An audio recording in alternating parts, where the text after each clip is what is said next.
going back now, making a more or less huge step back now. Political power is about practice and control. In Europe, and probably worldwide, although this may be contested, we speak about the Enlightenment as a major cutting point in terms of development. Reasonable people having their own mind together, being able to think and take rational decisions. Yes, it was probably to some extent the case, and we can agree with that. At the same time, there was something funny happening. That reason did not stay what it had been meant to be. It was meant to be, by many thinkers at the time, to have a holistic approach to say what we want is actually a virtuous society. We don't want to go back, but having the virtues in mind, we want to establish a society of equal rights, rights for everybody, respect for the human beings, and being there built on an image of the society that makes it a true society in terms of people living together in their own meaning and understanding, not by suppression, not by superpowers, not internally in any society, but as well regulated on the international level by the Westphalian Peace.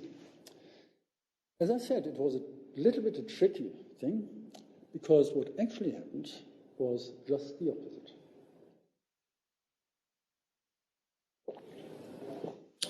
I mentioned in the beginning a functional differentiation. What actually happened is reason requires in some way specialization. Short, very short overview only. Specialization, reason, applying reason, yes, you know everything about a certain detail and you don't know anything about anything. It means as well as a social process, I said division of labor is a social process, utilitarianism. Do whatever you have to do, strive for your own wealth, be good with it, but you have to look after yourself. This will create the commonwealth. The commonwealth, wealth of us all, the invisible hand of Smith, but at the same time, the commonwealth of the United Kingdom as then emerging superpower. Don't have to talk about this now in Australia, but it is part of this story that actually the individual was responsible in one way or another to create this social. Margaret Thatcher, many years later after Smith, said there is no such thing as society. Not in the sense as she said it, but in another way. She had been right. Society had been actually lost with this huge progress of the Enlightenment. Power had been given away, at least to some way, to individuals, and the crisis was just getting or emerging as a normal thing. Greed was not misbehavior. Greed was just the thing you had to do to survive, to create, to contribute to the commonwealth.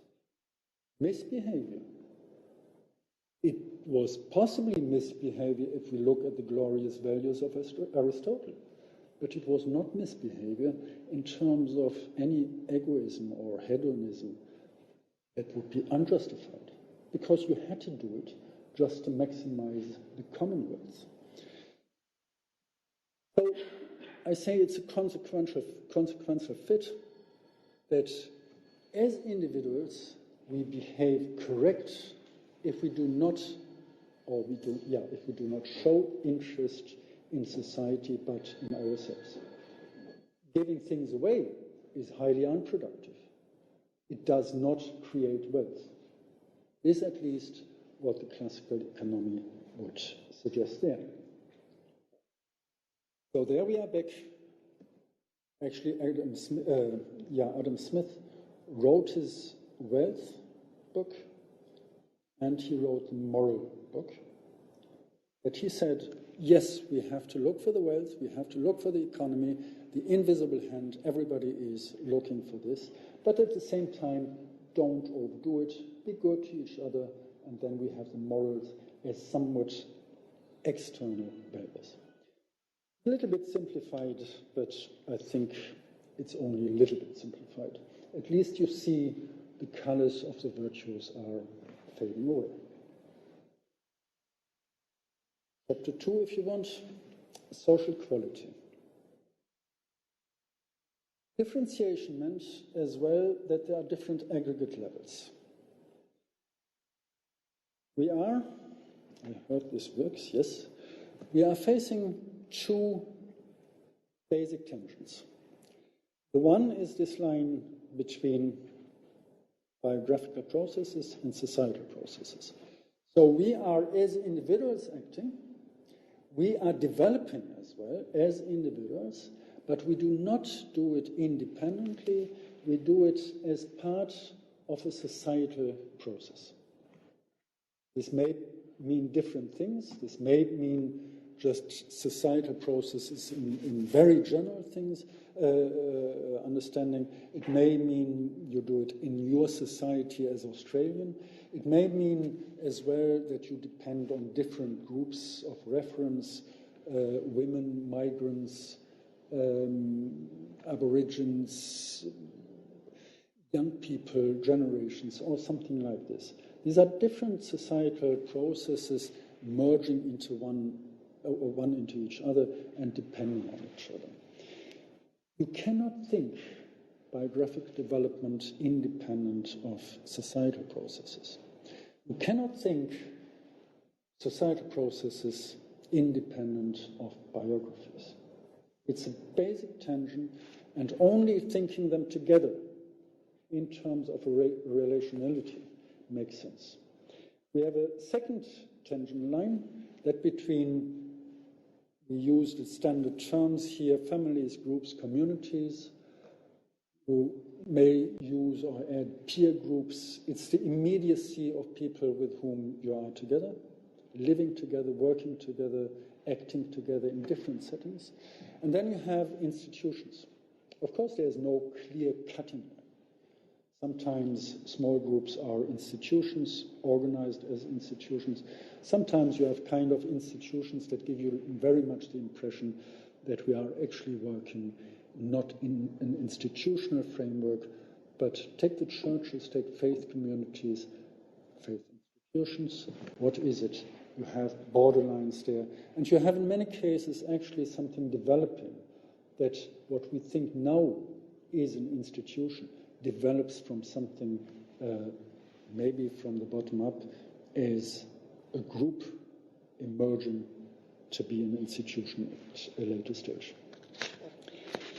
These are